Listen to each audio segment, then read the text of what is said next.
There were reports recently that you're interested in Cinderella. I know, there's a lot of that. Yeah, no, I'm not attached to that at all. No. Okay.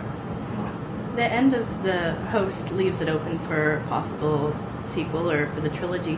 Do you have any ideas of where you would want your character or characters to go? And maybe Hawaii or something. Set in the desert. Sorry, very dirty. What, in the desert? Yeah. Yeah, somewhere like that would be nice. Well, a possible journey, I guess. What next steps do you think your character would take?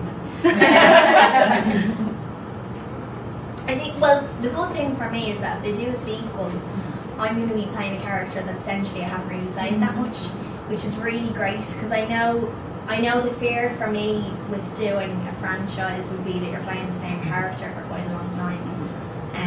So I'm getting, really play someone else.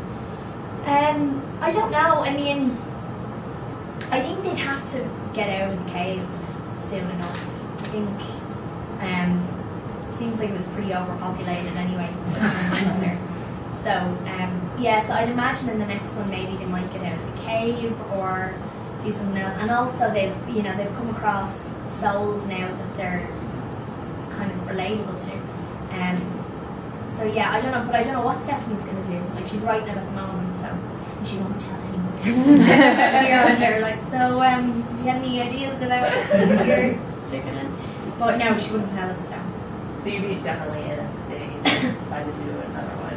Yeah, I mean, obviously as always it depends on the script and scheduling and all that kind of stuff. But I would love to work with everyone again, and if that worked out, then yeah, definitely. Spoiler alert or whatever, for the end scene that you guys have with Emily Browning and like meeting other people that are mixed with like hosts and humans, Max had told us last night that scene was like extra that you guys filmed, and you were going to end it with just sending the seeker up. Do you like how it ended? Ended it with what? Just sending the seeker into a different planet. Yeah, I think I always liked that ending, and I think it was something that they were always going to do, but they couldn't for whatever reason.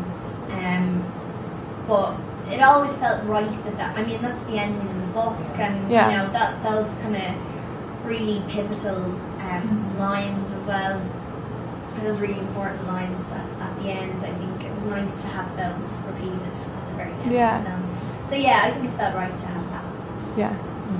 I have a question. Your accent is just lovely, and I could sit here all day and just listen to you. But did you obviously have, dialogue coach and with our regular American English, or do you have a favorite phrase or a key word? I know I'll go back to the Twilight. Rob's favorite word was like nacho and sidewalk. Is there anything that ever stuck more in your mind of just a really weird or cool word? In an American accent? Yes. You know what word I love, and I didn't say it in The Host, but I said it in another film called How I Live Now. It's coming out soon. I love saying gross. And I had never gotten to say that. I say that quite a bit anyway. And I had never gotten to say that in a film before, but I said it a lot in this. So I really enjoyed that. But yeah, I did have a dialect coach on the film. Because you always, you need a dialect coach, no matter how many times you do an American accent or English accent, whatever. You need to have someone there just to keep an ear out, really. And also knowing that there's a dialect coach there means that you can relax and kind of focus on the performance a bit more. So. And you did have a real strong Southern accent, I thought, in the middle of the film versus the beginning toward the end. Yeah. It was really strong. Was there anything that was influencing you at that time? Well, I was in Baton Rouge, so I was, and that's where Melanie ended up being from in the film. I know she's not in the book, but it was great because I was surrounded by a whole crew of people from Baton Rouge and Shreveport and New Orleans, and that was great. So I was listening to it all the time. Melanie's pre-recorded dialogue when you acted with it on set, was that the same dialogue used in the movie, or did you re-record it again? Some of it was the same. It all had the same kind of feeling, but when we went back to it during post, Andrew would tweak little things and maybe change a phrase or something like that to make it a little bit clearer for whatever reason. So we changed it a little bit, but I mean, the sense obviously still had to be the same, because otherwise I'd be reacting to something completely different. So. Jake has said previously, since he was in the Lovely What has he Bones. said now? No.